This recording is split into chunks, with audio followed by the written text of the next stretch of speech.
Barrage విషయం ఇంక నేను ఎక్కువ పోకుండా ఎక్కడ తప్పనిసరిగా లోపం జరిగింది. ఇప్పుడు నేను ఇది అయినాక నేను ఇరిగేషన్ మంత్రి అయినాక నేను సరే బ్యారేజ్లు స్టడీ చేస్తున్నా.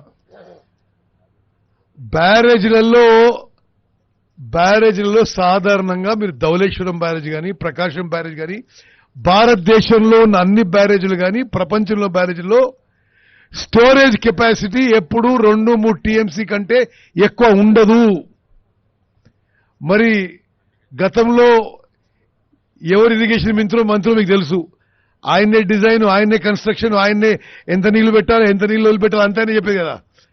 16 టీఎంసీలకి డ్యామ్లేమో నీళ్ల స్టోరేజ్కి, బ్యారేజ్లేమో to regulate and divert water flow.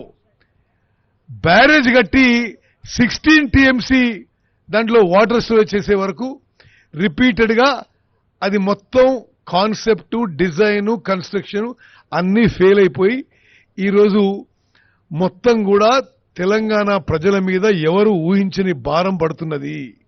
అంటే ఇన్ని లక్షల కోట్ల ఖర్చు వృధా అయ్యే ప్రమాదం ఉన్నది. ఈ విషయాన్ని కూడా యావత్ తెలంగాణ ప్రజలకు తెలియజేస్తూ ఈ విషయంలో మరి ఏ విధంగా ముందుకు పోవాలనో ఇప్పుడు ఈ రోజు మన దృష్టికి వచ్చిన విషయాలు, అదేవిధంగా నిపుణుల అభిప్రాయం తీసుకొని జ్యుడిషియల్ ఎంక్వైరీ చేస్తూ అదేవిధంగా మేము మా ప్రభుత్వం ముందుకు పోతుందని చెప్పి మీ అందరికీ మనవి చేస్తూ